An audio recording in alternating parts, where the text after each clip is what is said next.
برادران اسلام، پردہ نشین ماں اور بہنوں، السلام علیکم ورحمۃ اللہ وبرکاتہ۔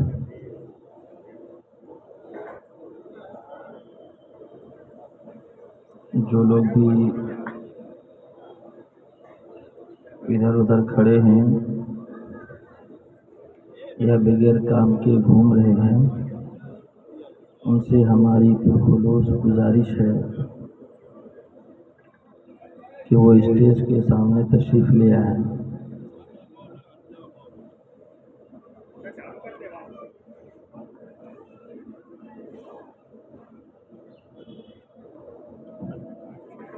اعوذ باللہ من الشیطان الرجیم،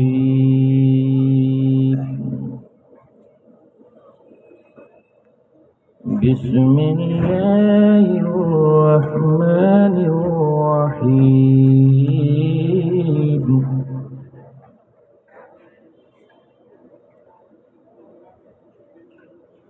والتین والزیتون وطور سینین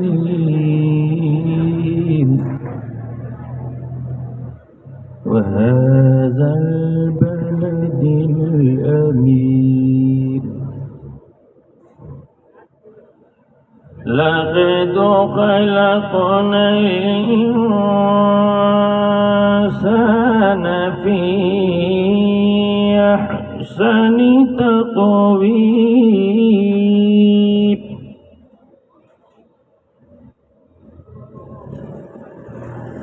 ثم رددناه أسفل سافلين،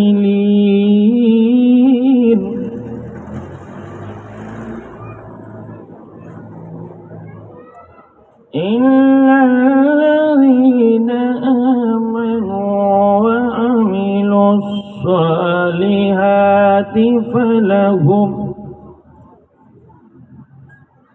فلهم أجر غير ممنون،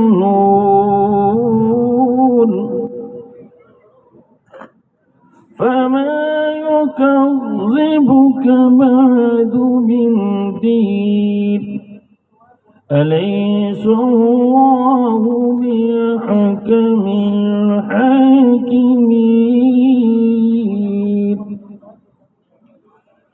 صدق الله مولانا العظيم۔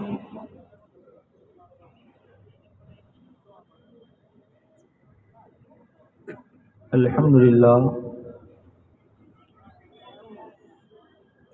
للہ رب العالمین والعاقبۃ للمتقین، والصلاة والسلام علی سید المرسلین وعلی آلہ وصحابہ اجمعین، اما بعد، فاعوذ باللہ من الشیطان الرجیم، بسم اللہ الرحمن الرحیم۔ کل نفس ذائقۃ الموت، صدق اللہ العظیم وصدق رسولہ النبی الامین الکریم، ونحن علی ذلک لمن الشاہدین والشاکرین، والحمد للہ رب العالمین۔ آئیے سب سے پہلے ہم اور آپ مل کر آقا نامدار، مدینے کے تاجدار، گلشن ہستی کے اولین فصل بہار، نائب پروردگار، شفیع روز شمار، احمد مجتبیٰ محمد مصطفیٰ صلی اللہ علیہ وسلم کی بارگاہ بے کس پناہ میں ایک بار درود پاک پڑھ لیجیے۔ اللہم صلی علی سیدنا و مولانا محمد بارک وسلم، صلو صلاۃ و سلام علیک یا رسول اللہ صلی اللہ تعالی علیہ وسلم۔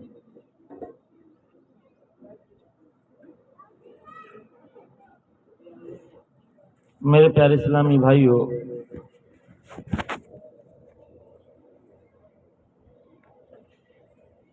چونکہ میرے آقا کی شان تو وہ شان ہے کہ جدھر جدھر سے میرے نبی گزرتے پہاڑ پتھر سب نبی پر درود و سلام پڑتا۔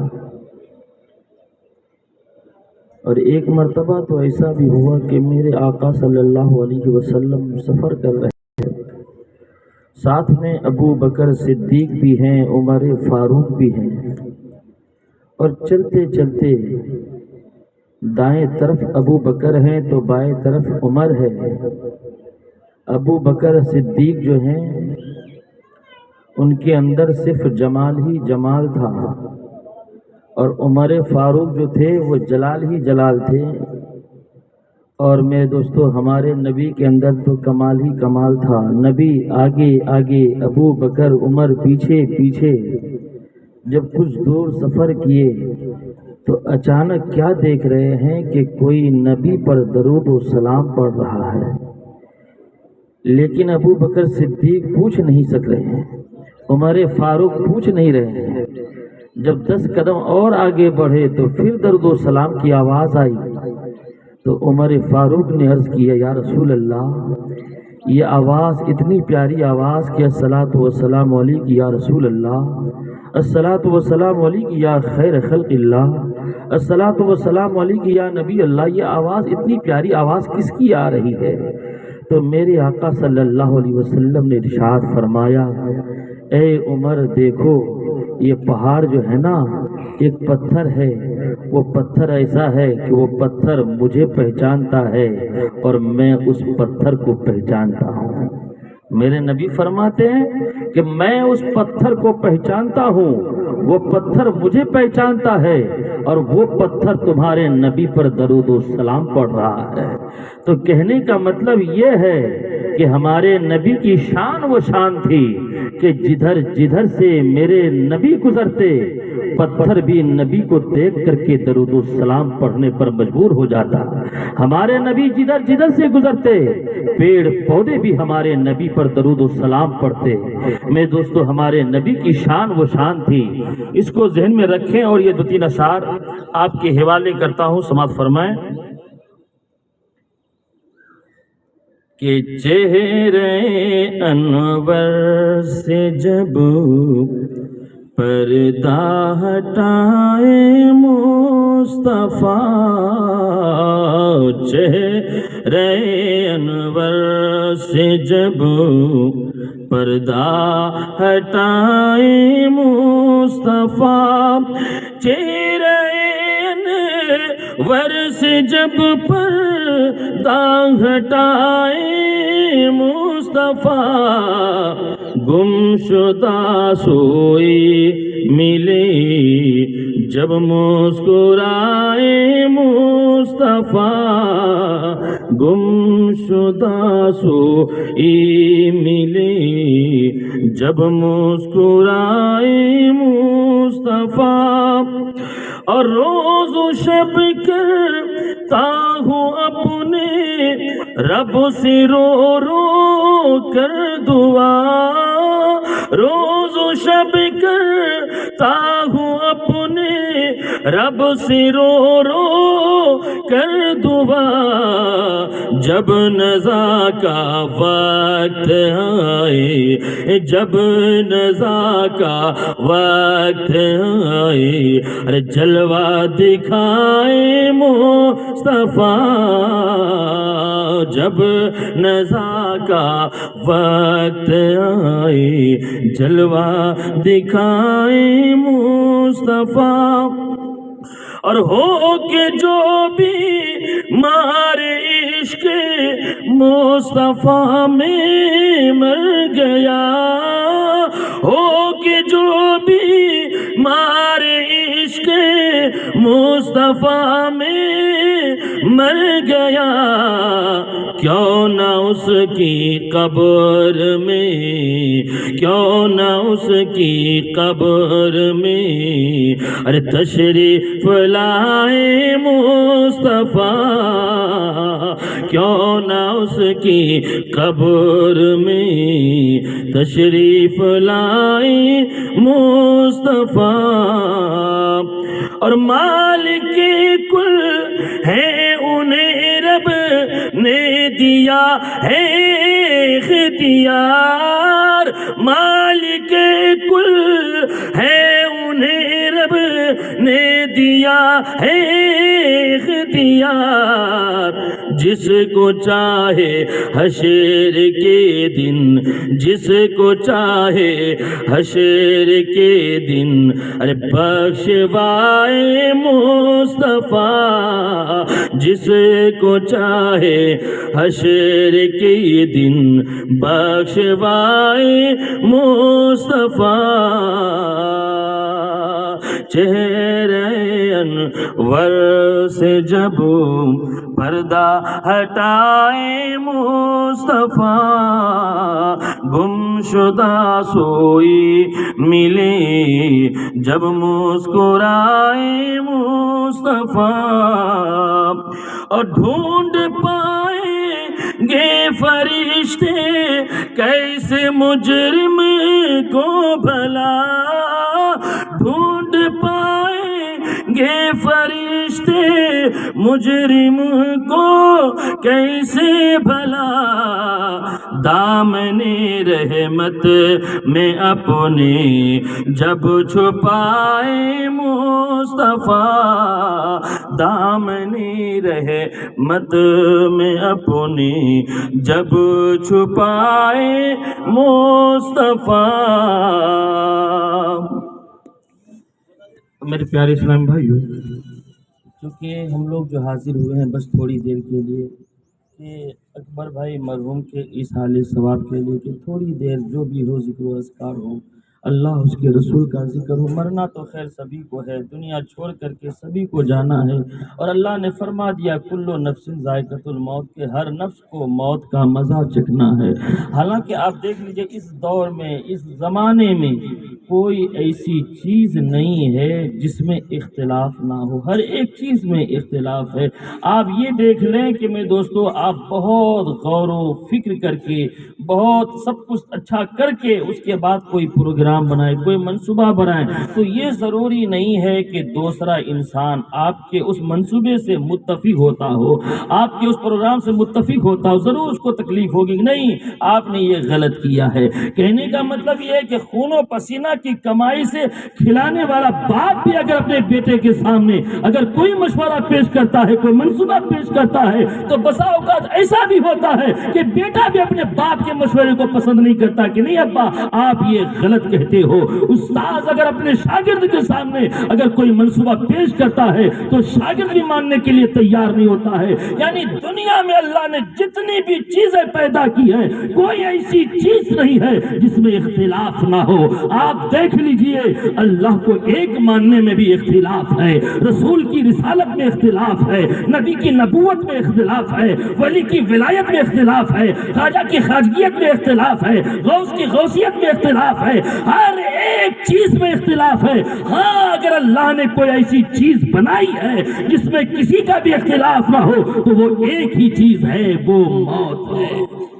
موت، اس میں کسی کا بھی اختلاف نہیں، ہر ایک چیز میں اختلاف ہے، لیکن موت کے بارے میں کسی کو بھی اختلاف نہیں ہے۔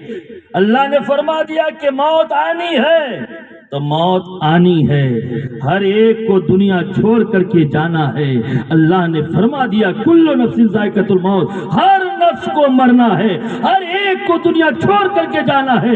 آپ کسی بھی دھرم والے سے پوچھیں، کسی بھی مذہب والے سے پوچھیں، چاہے آپ یہودی سے پوچھیں گے کیا تمہیں دنیا چھوڑ کر کے جانا ہے، وہ بھی کہے گا ہاں ہمیں دنیا چھوڑ کر کے جانا ہے۔ کوئی نصرانی سے آپ پوچھیں گے کیا تمہیں دنیا چھوڑ کر کے جانا ہے، وہ بھی کہے گا ہاں ہمیں دنیا چھوڑ کر کے جانا ہے. کسی کرسچن سے آپ پوچھیں گے کیا دنیا چھوڑ کر کے جانا ہے, وہ بھی کہے گا ہاں ہمیں دنیا سے کوچ کرنا ہے. آپ کسی بھی عیسائی سے پوچھیں گے, کسی بھی بت پرست سے پوچھیں گے, چاہے کوئی بھی دھرم والے سے پوچھیں گے کیا تمہیں دنیا چھوڑ کر کے جانا ہے, تو سب کا ایک ہی جواب ہوگا, ایک ہی بات ہوگی کہ ہاں ہمیں مرنا ہے, دنیا چھوڑ کر کے جانا ہے.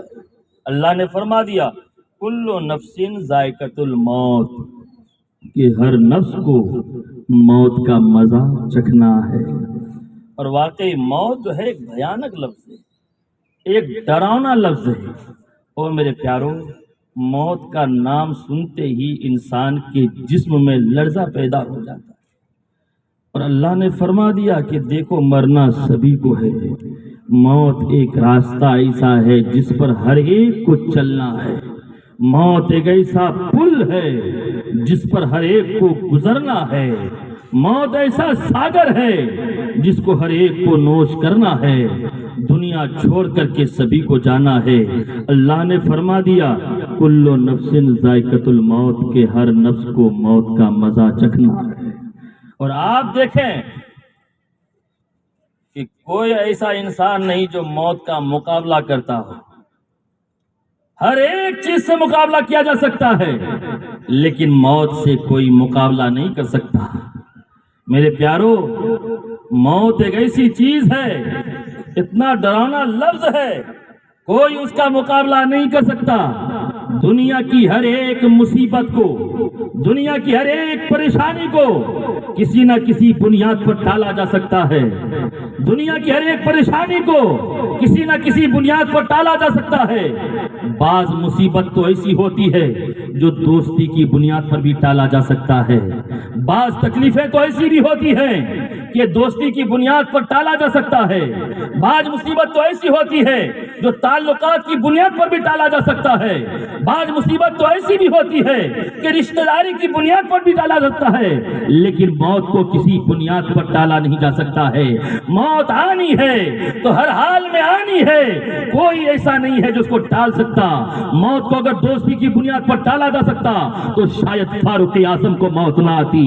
اگر دوستی کی بنیاد پر موت کو ٹالا جا سکتا تو شاید ابو بکر صدیق کو موت نہ آتی, حضرت علی کو موت نہ آتی, حضرت عثمان غنی کو موت نہ آتی. اگر دوستی کی بنیاد پر یا حکومت کی بنیاد پر اگر موت کو ٹالا جا سکتا تو شاید میرے دوستو قارون کو موت نہ آتی, شداد کو موت نہ آتی, سکندر کو موت نہ آتی, فرعون کو موت نہ آتی, نمرود کو موت نہ آتی. لیکن کسی بنیاد پر موت کو ٹالا نہیں جا سکتا ہے. موت آنی ہے تو آنی ہے, ہر حال میں موت آ کے رہے گی.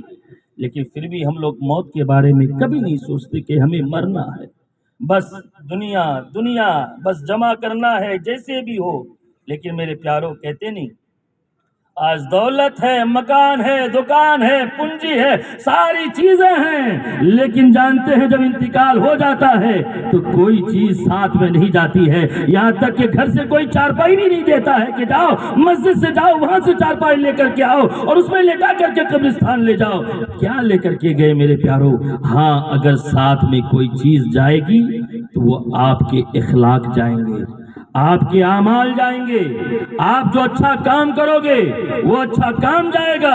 اور اگر دنیا میں کسی کو ستایا, دنیا میں کسی کو پریشان کیا تو آپ تو پریشان کرتے ہو, لیکن یاد رکھنا دنیا میں وہ پریشانی تمہیں بھی آئے گی اور قبر میں بھی کبھی چین نہیں ملے گا. چونکہ خود میرے آپ کے آقا صلی اللہ علیہ وسلم ایک مرتبہ قبرستان سے گزر رہے تھے, تو میرے آقا جب قبرستان سے گزرنے لگے تو میرے نبی نے کیا دیکھا کہ 2 قبر میں عذاب ہو رہا. تو میرے آقا نے کیا کیا, وہاں پر تھوڑی دیر کھڑے رہے اور پھر ابو بکر صدیق سے فرمایا جاؤ ایک کھجور کی ٹہنی توڑ کر کے لے آؤ. کھجور کی ٹہنی کو توڑ کر کے لایا. ہمارے نبی نے اس ٹہنی کو 2 ٹکڑے کیا اور 2 ٹکڑا کرنے کے بعد ایک ٹکڑا ایک قبر میں گاڑا, دوسرا ٹکڑا دوسرے قبر میں گاڑا. آج ہم لوگ جاتے ہیں قبر پر پھول ڈالتے ہیں, یا جاتے ہیں تو قبر میں کوئی ٹہنی گاڑتے ہیں نا. کیوں گاڑتے ہیں؟ اس لیے کہ جب تک وہ ہرا رہے قبر سے عذاب دور رہے. تو ابو بکر صدیق نے عرض کیا یا رسول اللہ معاملہ سمجھ میں نہیں آیا، آپ یہاں ٹہنی منگوا کر کے آپ یہاں گاڑ رہے ہیں، بات کیا ہے؟ میرے آپ کے آقا صلی اللہ علیہ وسلم نے ارشاد فرمایا اے ابو بکر صدیق سنو سنو، میں نے دیکھا کہ ان دونوں قبر میں عذاب ہو رہا تھا، اور وہ عذاب ایسا عذاب کہ کسی بڑے گناہ کی وجہ سے نہیں، اگر انسان بچنا چاہے تو بچ سکتا تھا لیکن وہ بچتا نہیں تھا۔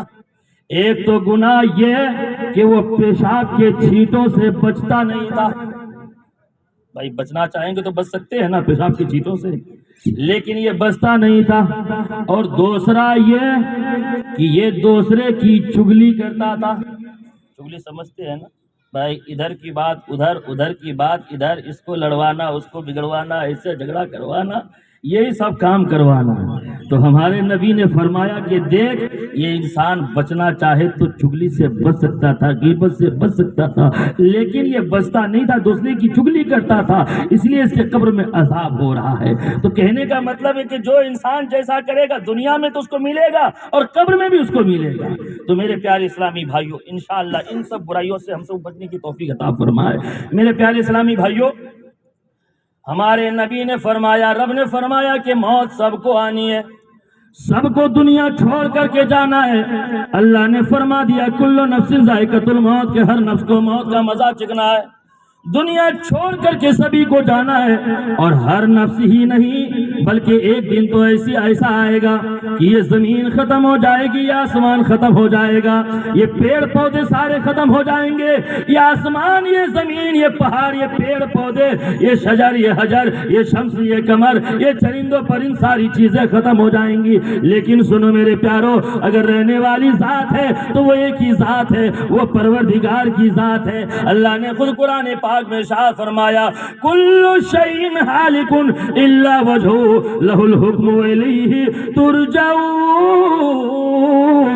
کہ ہر شے ہلاک ہو جائے گی، رہنے والی ذات وہ صرف پروردگار کی ذات ہے، اس کے علاوہ کچھ بھی باقی نہیں رہے گا۔ او میرے پیارے اسلامی بھائیوں، کہنے کا مطلب یہ ہے کہ انسان کو چاہیے کہ ہمیشہ اچھا عمل کرے، نیک کام کرے، اس کی برائی میں نہ کرے۔ میرے پیارو، کوشش یہی کرنی ہے کہ چگل خوری ہوا یہ سب چیز سے دور رہنا ہے۔ اور کبھی کبھی ایسا ہوتا ہے کہ بھائی کوئی کسی کی چگلی کرتا ہو نہیں تو اس کی بات سننے میں بڑا مزہ آتا ہے تو دوسرا بھی شریک ہو جاتا ہے، لیکن یاد رکھیے گا جتنا چگلی کرنے والا گناہ گار ہوتا ہے نہیں، اتنا سننے والا بھی تو گنہگار ہوتا ہے، ساتھ دینے والا بھی گنہگار ہوتا ہے۔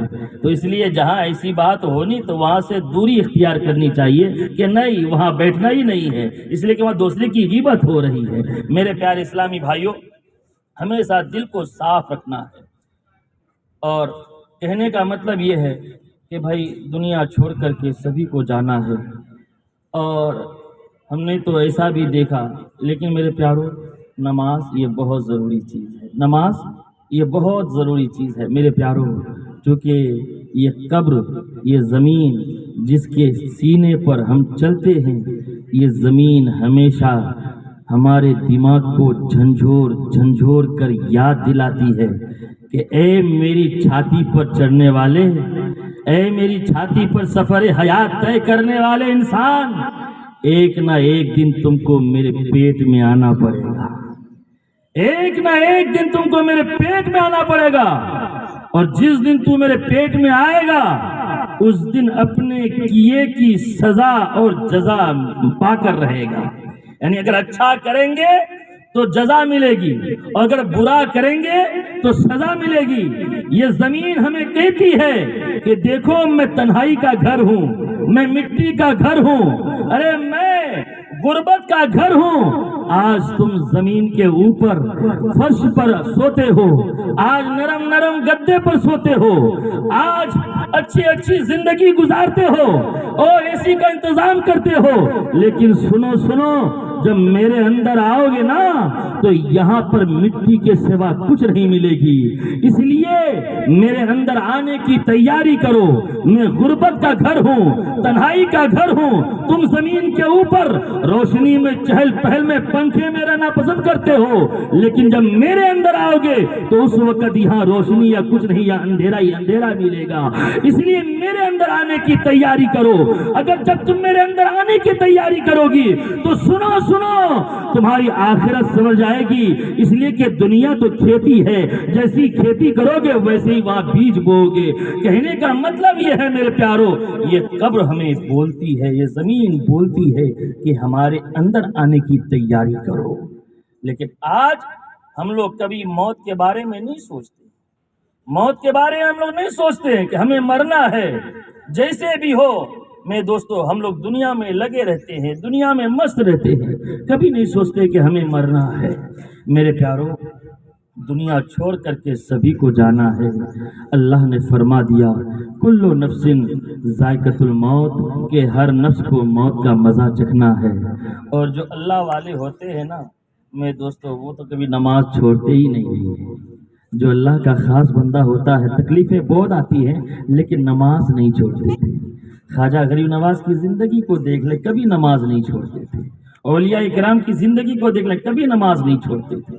میرے پیارو، جبھی تو ایک دو مرتبہ کیا ہوا کہ دو اہل دل دو اللہ والا یہ سفر کر رہے ہیں، اور اس ارادے سے کہ حضرت شبلی علیہ الرحمہ، بہت بڑے اللہ کے ولی گزرے، حضرت شبلی علیہ الرحمہ بہت متقی و پرہیزگار، بہت عبادت گزار، دونوں اللہ والے روانہ ہوئے کہ چلو حضرت شبلی سے ملاقات کر کے آتے ہیں، ان کے چہرے کی زیارت کر کے آتے ہیں۔ دونوں اہل دل روانہ ہوئے، چلتے آدھا راستہ سے زیادہ طے کر لیے، اور جب زیادہ طے کر لیے تو ایک نے کہا کہ دیکھو ہم لوگ جا رہے ہیں حضرت شبلی کے دیدار کے لیے، لیکن جس مقصد سے جا رہے ہیں وہ مقصد حل نہیں ہوگا۔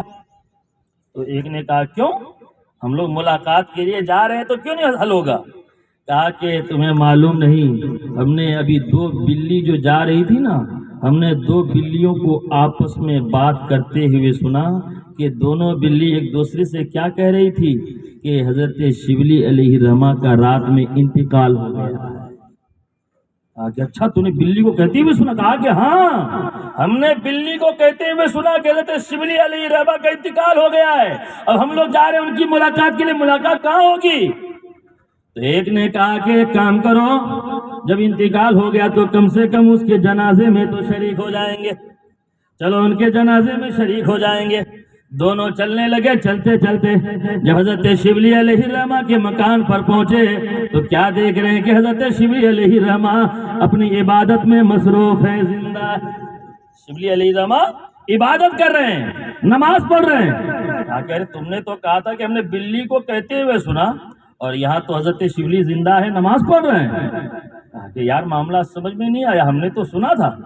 ہاں اچھا ٹھیک ہے، ملاقات کرتے ہیں۔ جب حضرت شبلی علیہ الرحمہ عبادت سے فارغ ہوئے تو ایک نے کہا کہ حضرت ہم نے بلی کو آپس میں بات کرتے ہوئے سنا کہ آپ کا آج رات میں انتقال ہو گیا ہے اور آپ تو یہاں عبادت کر رہے ہیں۔ حضرت شبلی علیہ الرحمہ نے فرمایا کہ سنو تم نے جو بلی کو کہتے ہوئے سنا وہ بالکل صحیح سنا ہے، تو نے جو سنا وہ صحیح سنا۔ اس کی وجہ یہ ہے کہ آج میں رات کو میری تہجد کی نماز چھوٹ گئی، اور تہجد کی نماز جب چھوٹ گئی تو اللہ نے فرشتوں کے ذریعے آسمان میں ہر طرف اعلان کرا دیا کہ شبلی کا انتقال ہو گیا، اور پھر فرشتوں نے زمین کے جانوروں کو بتا دیا کہ شبلی کا انتقال ہو گیا۔ تم نے جو سنا وہ صحیح سنا۔ تو کہنے کا مطلب یہ ہے کہ حضرت شبلی کے تہجد کی نماز چھوٹنے کی وجہ سے اس کی موت کی خبر ہر طرف پھیل جاتی ہے، اور آج ہم لوگ پانچوں وقت کی نماز نہیں پڑھتے ہیں، ہمارا جنازہ کتنا اٹھتا ہوگا؟ میرے پیارو، پڑھیں گے نا انشاءاللہ نماز؟ میں دوستو، نماز بہت ضروری ہے، زندگی میں اتارے۔ اللہ ہمارے بچوں کو نمازی بنا دے، اللہ ہمارے جوانوں کو نمازی بنا دے، اللہ ہمارے بوڑھوں کو نمازی بنا دے، اللہ ہمارے وڈگاؤں میں بھارے عطا فرما، مولا وڈگاؤں کے بچوں کو نمازی بنا دے۔ اور میرے پیارے اسلامی بھائیوں، نماز تو نماز ہے، نماز اور کسی صورت میں معاف نہیں ہے۔ اچھا، ایک بات یہ بھی ہے،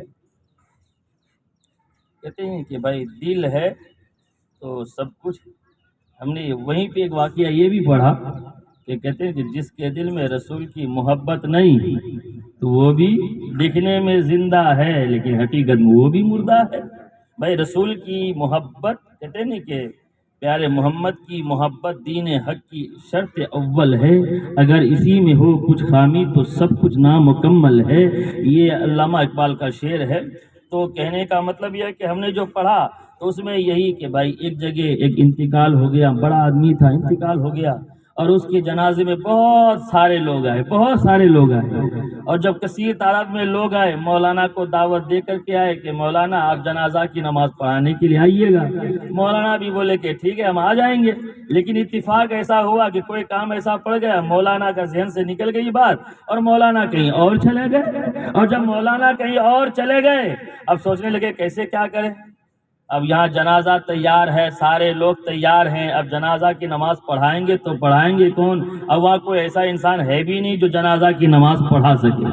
اب بڑا پریشان ہے، مولانا تو غائب ہو گئے، اب کرے تو کیا کریں؟ اب سب لوگ بڑا پریشان کہ جنازہ کی نماز پڑھائے گا تو پڑھائے گا کون؟ اتنے میں کچھ لوگ قبرستان کی طرف نظر دوڑایا تو قبرستان کے کونے میں ایک مجذوب بیٹھا ہوا تھا۔ ایک سائیں جی ہوتا ہے نا مجذوب، جو اللہ والا ہوتا ہے، وہ قبرستان کے کونے میں بیٹھا ہوا تھا، وہ مست تھا۔ تو یہ کچھ لوگ گئے ان کے پاس اور جا کر کہنے لگے بابا ہمارے مولانا صاحب کہیں چلے گئے ہیں اور وہ جنازے میں نہیں آ پائے، چلیے جنازہ کی نماز آپ ہی پڑھا دیجئے گا۔ مزدور میں پڑھاؤں؟ کہا کہ ہاں چلیے آپ ہی پڑھا دیجئے گا۔ کہا کہ ٹھیک ہے میں ہی پڑھاؤں گا۔ آخرکار وہ مجذوب آ گئے، آنے کے بعد وہ مجذوب میت کے سامنے کھڑے ہو گئے اور پیچھے سارے سب کے سب بندی کر لی، اور سب بندی کرنے کے بعد وہ مجذوب نے ایک نظر میت پر ڈالی۔ بھائی اللہ والوں کی بات تو نرالی ہوتی ہے نہیں، تو وہ ایک نظر میت پر ڈالی، اور ڈالنے کے بعد اس کے بعد پیچھے مڑ کر سب کے لوگوں کو دیکھا جو جنازہ پڑھنے والے آئے تھے، سب کے سب پر نظر ڈالی، اور سب کو دیکھنے کے بعد اب وہ مجذوب نے نیت باندھی، اور نیت باندھنے والا اللہ اکبر، ہاتھ باندھ لی۔ ہاتھ باندھنے کے بعد اب میں دوستو سائیں جی وہ مجذوب جی چپ چاپ کھڑے ہیں، اب وہ کچھ بول نہیں رہے، ادھر سارے لوگ پریشان ہیں کہ وہ مجذوب دوسری تکبیر کب کہیں گے۔ بھائی تکبیر کتنی ہوتی ہے؟ 4 تکبیر ہوتی ہے جنازے میں تکبیر 4 ہوتی ہے۔ اب سب لوگ پریشان ہیں کہ یہ مجذوب جی دوسری تکبیر کب کہیں گے، دوسری تکبیر کب کہیں گے۔ اب سارے لوگ پریشان ہیں۔ تھوڑی دیر ہو گیا، تقریباً 15 منٹ کے بعد سائیں جی نے دوسری تکبیر کہی۔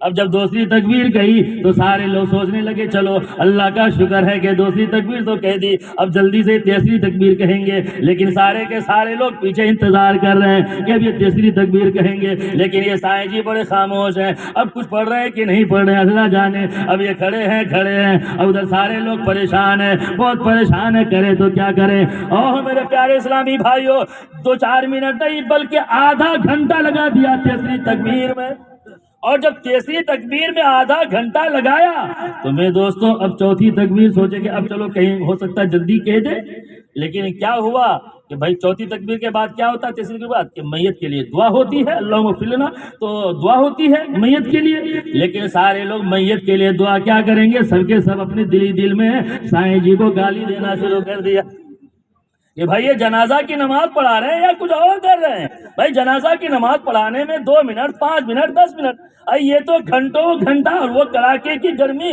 وہ دھوپ، اللہ اکبر، اب اس دھوپ میں کھڑے 1 گھنٹہ 1.25 گھنٹہ، اب پریشان ہو گیا، سب لوگ سائیں جی کو گالی دینا شروع کرے۔ آخر کا آدھا گھنٹہ لگایا، آدھا گھنٹہ کے بعد تب سائیں جی نے چوتھی تکبیر کہی، اور جب چوتھی تکبیر کہی، تکبیر کیا کہی، سب لوگ آ کر کے گھیر لیے، کوئی ڈنڈا لے، کوئی کہا کہ آپ کیا کر رہے تھے؟ نماز پڑھا رہے، کچھ اور کر رہے تھے۔ ارے سب کوئی گرما رہے، کوئی گالی دے رہا، کوئی کچھ کہہ رہا۔ سائیں جی نے کہا ارے مجھ سے پوچھو تو صحیح، میں نے اتنا لمبا جنازہ کی نماز کیوں پڑھایا؟ بھائی سب لوگ ہر طرح کے انسان ہوتے ہیں نہیں، اس میں دو چار انسان سمجھدار تھا، کہنے لگا ارے پوچھو تو صحیح، جب یہ کہہ رہے ہیں تو ان سے معلوم کرو تو صحیح، اتنا لمبا جنازہ نماز کیوں پڑھایا، ان سے پوچھو تو صحیح۔ کہا کہ ہاں پوچھیے بات کیا ہے، اتنا لمبا جنازہ کیوں پڑھایا؟ سائیں جی سے پوچھا اچھا آپ بتائیے جنازہ کی نماز پڑھانے میں تو 5 منٹ لگتا ہے، 10 منٹ لگتا ہے، آپ نے تو گھنٹوں گھنٹہ لگا دیا، آخر اس کی وجہ کیا ہے؟ تو سائیں جی کہنے لگے سنو ارے جب میں نے سامنے دیکھا تو ایک میت نظر آئی، اور جب میں نے پیچھے مڑ کر کے دیکھا تو تم میں سے کسی کے دل میں محبت رسول نہیں تھی، الفت رسول نہیں تھی، رسول کا پیار نہیں تھا، اور جب تمہارے دل میں رسول کا پیار نہیں تو حقیقت میں تم مردہ ہو، دیکھنے میں زندہ ہو لیکن حقیقت میں تم مردہ ہو۔ تو میں نے ایک کا جنازہ نہیں پڑھایا بلکہ تم سارے کے سارے کا جنازہ پڑھا دیا۔ اب اتنے سارے لوگ ہو تو ان کا جنازہ کتنا ہوگا، اس لیے میں نے گھنٹوں گھنٹہ لگایا، اس لیے کہ تم میں سے کسی کے دل میں بھی رسول کی محبت نہیں تھی۔ اس لیے کہتے ہیں کہ رسول کی محبت یہ ایمان ہے، اور رسول کی محبت نہ ہو تو سب کچھ نامکمل ہے۔ میرے دوستو کی محمد سے وفا تو نے تو ہم تیرے ہیں، یہ جہاں چیز کیا لوح قلم تیرے۔ اور انسان میرے پیارو، کہنے کا مطلب یہ ہے کہ انسان اگر بیمار پڑتا ہے تو میرے دوستو آپ دیکھتے ہیں کہ بیماری کو دور کرنے کے لیے انسان کتنی کوشش کرتا ہے، بیماری کو دور کرنے کے لیے انسان کہاں کیا نہیں کرتا ہے کہ جیسے بھی ہو بیماری دور ہو جائے۔ لیکن بیماری دور ہو بھی نہ بھی ہو، انسان مالدار ہونے کے لیے کیا نہیں کرتا ہے بھائی، محنت کرتا ہے، مزدوری کرتا ہے، بس یہ جیسے کہ میں مالدار ہو جاؤں، جیسے بھی ہو میں مالدار ہو جاؤں۔ لیکن مالدار اگر قسمت میں ہے تو ہو جائے گا، قسمت میں نہ ہو تو کتنوں بھی رگڑ کے رہ جائیں لیکن مالدار نہیں بن سکتے بھائی۔ قسمت میں اگر ہے تو ہو جائیں گے، لیکن ہونا نہ ہونا یہ دونوں پہلو ہے، بیمار صحیح ہو نہ ہو یہ دونوں پہلو ہے۔ لیکن میرے دوستو موت کا تو ایک ہی پہلو ہے، موت کا ایک ہی پہلو ہے کہ مرنا ہے۔ جبھی تو کسی نے کہا کہ جاگنا ہے جاگ لے افلاک کے سایہ تلے، جاگنا ہے جاگ لے افلاک کے سایہ تلے، ارے حشر تک سونا پڑے گا خاک کے سایہ تلے، حشر تک سونا پڑے گا خاک کے سایہ تلے۔ اور سجایا ہر طرح سے اس گھر کو جس گھر میں رہنا ہے 2 دن، اور جس گھر میں رہنا ہے ہمیشہ، کیسا ہے وہ گھر معلوم نہیں۔ میرے پیارو آج ہم لوگ گھر کو ہر طرح سجاتے ہیں، لیکن میرے دوستو ایک دن ایسا آتا ہے کہ جسم سے روح نکل جاتی ہے، وہ گھر برباد ہو جاتا ہے میرے پیارو۔ اور ہمارے جو استاد تھے نصیر ملت، پیر و مرشد نصیر ملت، وہ فرمایا کرتے تھے کہ بیٹا ایک بات یاد رکھنا کہ اتحاد زندگی ہے، اختلاف موت ہے۔ ان کا ایک قول تھا کہ اتحاد زندگی ہے، اختلاف موت ہے۔ یعنی اگر بھائی بھائی میں اتفاق ہے تو زندگی ہے، اگر بھائی بھائی میں اختلاف ہے تو بھائی بھائی کے رشتے کی موت ہے۔ اگر سماج میں اختلاف ہے تو سمجھو کہ اس سماج کی موت ہے، اگر بھائی بہن میں اختلاف ہے تو رشتہ دار کی موت ہے۔ یعنی میرے پیارے اسلامی بھائیوں، کہنے کا مطلب یہ ہے کہ جہاں جہاں اتفاق ہوگا وہاں زندگی ہوگی۔ آپ دیکھ لیے جسم کے اندر روح ہے اور جسم ہے، جب اتفاق ہے تو انسان چلتا ہے پھرتا ہے سب کچھ کرتا ہے، لیکن جو ہی روح الگ ہو گئی جسم الگ ہو گیا تو میرے دوستو اس جسم کی موت ہے، پھر وہ جسم مٹی کا ڈھیر ہے۔ تو کہنے کا مطلب یہ ہے کہ اتفاق زندگی ہے، اختلاف موت ہے۔ اس لیے میرے دوستو آپس میں اتفاق چاہیے، اختلاف نہیں۔ ہمیشہ کوشش کریں کہ اتفاق سے رہیں، محبت سے رہیں۔ اور میرے پیارے اسلامی بھائیوں، ایک بات اور یہ بھی یاد رکھیں، ہمارے اکبر بھائی دنیا سے چلے گئے، لیکن میرے دوستوں ایک بات ہم ضرور بولیں گے اور دل کھول کے بولیں گے، اکبر بھائی چاہے جو بھی ہو، جیسا بھی ہو، لیکن انہوں نے ایسا کام کیا ہے، ایسا کام کیا ہے کہ وہ کام ایسا ہے کہ وہ دنیا سے بھلے ہی چلا گیا، لیکن قیامت تک جب تک یہ زمین رہے گی اکبر بھائی مرحوم کے اصالے ثواب ہوتا رہے گا۔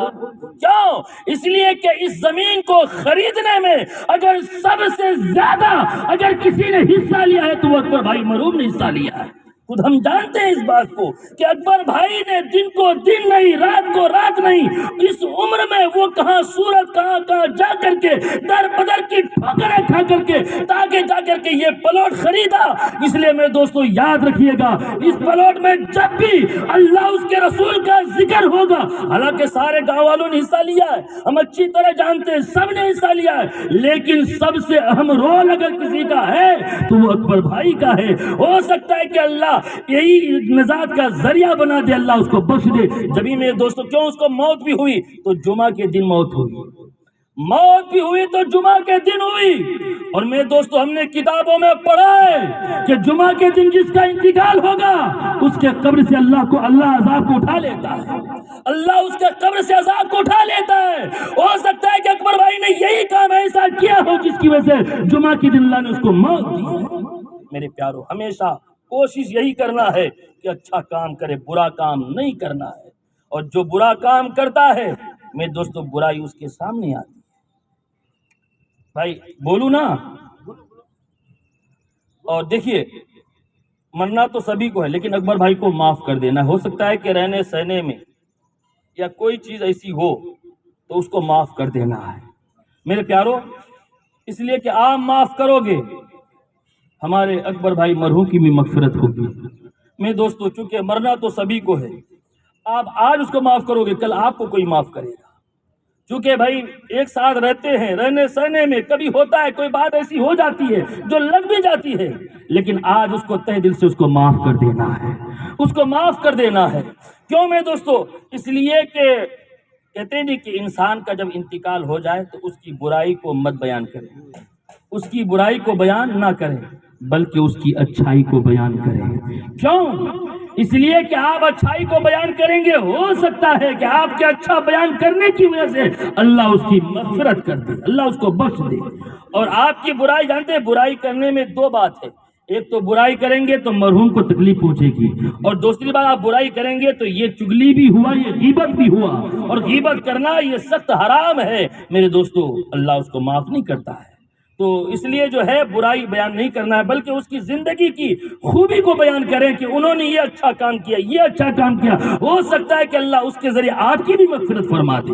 میرے دوستو مجھے بہت خوشی ہوتی ہے کیونکہ آج دیکھتے ہیں جب بھی محرم کا ہو یا کوئی بھی بیان ہو یا کوئی بھی زیارت ہو، آج ہم لوگ دل کھول کر کے یہاں بیٹھتے ہیں اور بیٹھنے کے بعد ذکر کرتے ہیں، جو بھی بیان ہوتا ہے اللہ اس کے رسول کا ذکر ہوتا ہے، اور ہم تو کہتے ہیں کہ ذکر یہاں ہوتا ہے اللہ ان کے قبر میں نور کی بارش برساتا ہوگا، اللہ ان کے قبر میں نور کی بارش برساتا ہوگا۔ کیوں؟ اس لیے کہ میرے دوستو یہ چیز ایسی انہوں نے خریدی ہے، ایسی محنت کی ہے اس کے پیچھے، انہوں نے دن کو دن نہیں، رات کو رات نہیں، وقت بگاڑا، ٹائم بگاڑا، سب بگاڑ کر کے تب جا کر کے یہ پلاٹ خریدا ہے میرے دوستو۔ حالانکہ یہ بات نہیں سارے لوگوں نے خریدا ہے، سب لوگوں نے محنت کی ہے، لیکن انہوں نے بڑی محنتیں کی ہے۔ اللہ ان کی کروٹ کروٹ مغفرت فرمائے، اللہ ان کی کروٹ کروٹ بخشش عطا فرمائے میرے دوستو، اور خاص کر کے اس کو معاف کر دینا، چونکہ دیکھیے میرے دوستو یہ ہمارے نبی کی سنت ہے، کسی کو معاف کرنا ہمارے نبی کی سنت ہے میرے دوستو۔ ہمارے نبی کو کتنا ستایا، ہمارے نبی کو کتنا پریشان کیا گیا، ہمارے نبی پر کتنا ظلم کیا گیا میرے دوستو۔ ہمارے نبی پر تو اتنا ظلم کیا گیا کہ طائف کے میدان میں کھڑے کر کے ہمارے نبی پر ظالموں نے پتھر کی بارش کی ہے، اور پتھر ایسا برسایا کہ ہمارے نبی کے جسم سے خون کی بارش ہونے لگی، خون نکل نکل کے زمین پر گرنے لگا۔ فرشتے حاضر ہو کر کہنے لگے یا رسول اللہ آپ صرف اجازت دے دیں، ان ظالموں کو ابھی زمین کے اندر دھسا دو۔ یہ پتھر مارنے والے جو ہیں یا رسول اللہ اجازت دے دیں آپ ان کو زمین کے اندر دھسا دو۔ تو میرے آقا نے فرمایا کہ سنو سنو او فرشتوں سنو، ارے یہ مجھے پہچانتے نہیں ہیں، یہ مکے والے مجھے پہچانتے نہیں ہیں، اور جس دن یہ مجھے پہچان لیں گے اس دن یہ لوگ خود میری عزت کریں گے، اور ایسی عزت کریں گے کہ دنیا دیکھے گی۔ اور واقعی آج دیکھ لیجئے مکے میں ہمارے نبی کی کتنی تعریفیں ہوئی۔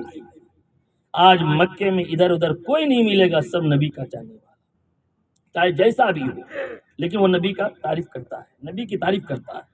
کیوں؟ اس لیے کہ میں دوستو، اچھا ہمارے نبی کے خاندان کو دیکھ لیں، چاہے امام حسن کو دیکھ لیں، امام حسین کو دیکھ لیں، امام زین العابدین کو دیکھ لیں، ہر ایک امام کو دیکھ لیں، میں دوستو ہمیشہ اپنے قاتل کو انہوں نے معاف کیا ہے، اپنے قاتل کو معاف کیا ہے۔ حضرت امام حسن، اللہ اکبر، آپ کو تو بھائی زہر دیا گیا، سب کو معلوم ہے، حضرت امام حسن کو زہر دیا گیا نا، امام حسن کو زہر دیا گیا، اور زہر بھی ایسا زہر، اللہ اکبر، کہ آپ کا کلیجہ کٹ کٹ کر کے باہر نکلتا تھا، منہ سے خون کا فوارہ کلیجہ کٹ کٹ کے باہر نکلتا تھا۔ جب سیدہ زینب دیکھی تو کہہ رہے ہیں بھائی جان یہ ظلم کیا کس نے؟ آپ ذرا نام بتا دیجئے۔ سیدہ زینب رو رو کر کے کہتی ہے بھائی جان بتائیے تو صحیح۔ تو امام حسن نے فرمایا اے زینب یہ مجھ سے مت پوچھ کہ یہ زہر مجھ کو کس نے دیا ہے، اگر تجھے کام کرنا ہو تو یہ کام کر دے، جا میرے بھائی حسن کو بلا دے، میرے بھائی حسن کو بلا، حسین کو بلا دے۔ سیدہ زینب دوڑتی ہوئی حضرت امام حسین کے پاس گئی اور جا کر کہنے لگی بھائی جان بڑے بھائی امام حسن کو کسی نے زہر دے دیا ہے، آپ کا کلیجہ کٹ کٹ کے باہر نکل رہا ہے، آپ جلدی سے چلیے، آپ کو بھائی جان بلا رہے ہیں، آپ کو یاد کر رہے ہیں، جلدی آپ چلیے۔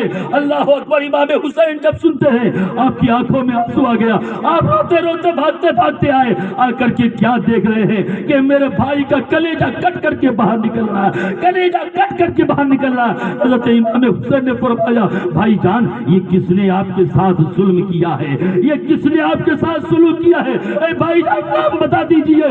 تو حضرت امام حسن نے فرمایا اے حسین سنو سنو، میں تمہیں بلایا ہوں تو اس لیے نہیں بلایا ہوں کہ میں تمہیں نام بتاؤں، بلکہ بلایا ہوں تو اس لیے بلایا ہوں کہ میں دعا کروں گا تم آمین کہہ دو، میں دعا کروں تم آمین کہہ دو۔ حضرت امام حسین نے کہا کہ اے بھائی حسن آپ کیا ان کے لیے بد دعا کرو گے، آپ ان کے لیے بد دعا کرو گے؟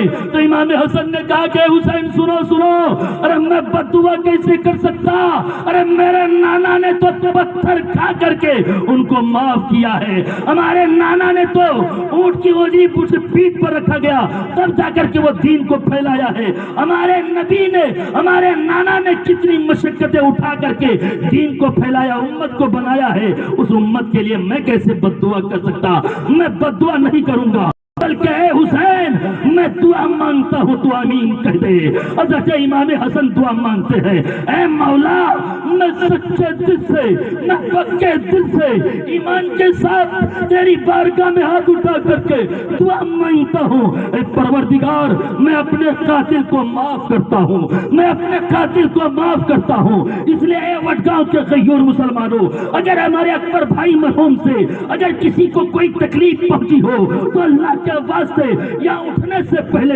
اس کو معاف کر دینا ہے، اس کو معاف کر دینا ہے۔ یہ حضرت امام حسن کی سنت ہے۔ حضرت امام حسن نے کہا کہ سنو سنو اے اللہ میں اپنے قاتل کو معاف کرتا ہوں، اے اللہ میرے قاتل کو معاف فرما دے، اور اے اللہ اس کے بدلے میں میرے نانا کی امت کی تو مغفرت فرما دے، میرے نانا کی امت کی مغفرت فرما دے۔ امام حسین نے آمین کہا، کہنے کا مطلب یہ ہے وہ نبی کے نواسا ہے، نبی کی آل ہیں، نبی کی اولاد ہیں، جو میں دوستو اپنے قاتل کو بھی معاف کرتے ہیں۔ ہم تو اپنے بھائی کو معاف کرنے کے لیے تیار نہیں، ہم تو اپنے رشتہ دار کو معاف کرنے کے لیے تیار نہیں۔ ارے مانتے ہیں آج ہمارے پاس دولت ہے، آج ہمارے پاس پیسے ہیں، آج ہمارے پاس ساری چیزیں ہیں، اگر ہمارے پاس دولت کیا آ گئی ہم تو بھائی کو دیکھنا نہیں چاہتے، ہمارے پاس دولت کیا آ گئی ہم تو رشتہ دار کی طرف اٹھا کر دیکھنا نہیں چاہتے۔ یاد رکھنا میرے پیارو، ارے بھائی بھائی ہوتا ہے، رشتہ دار ہوتا ہے، بھائی کی قدر کرے، رشتہ دار کی قدر کرے، اپنے اوپر فخر مت کرے، اس لیے کہ اللہ نے خود فرمایا ہے لا تمشی فی الارض مرحا، کہ زمین پر چلو تو کبھی اکڑ کر مت چلو، اس لیے کہ زمین یہ کہتی ہے کہ میرے پیٹ کے اندر آنا ہے، اور جو انسان اکڑتا ہے وہ انسان دنیا میں تباہ ہوتا ہے، وہ انسان برباد ہوتا ہے۔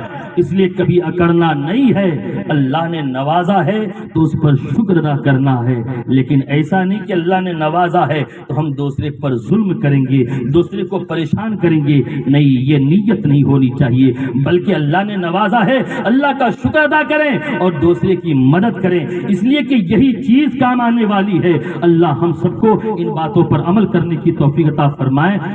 سلام کے لیے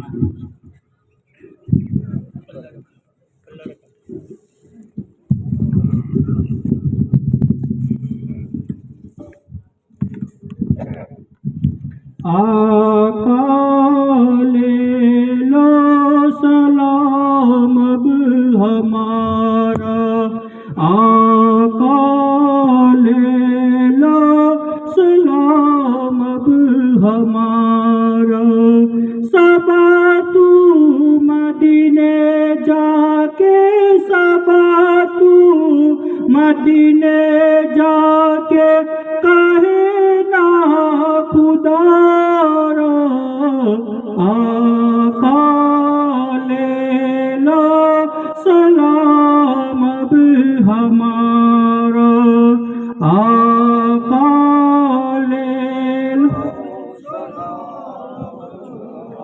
چاند کے ٹکڑے کیے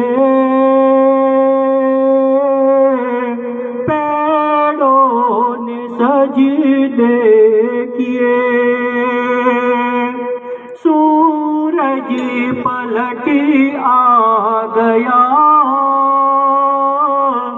یہ معجزے آپ کے، سورج پلٹ آ گیا،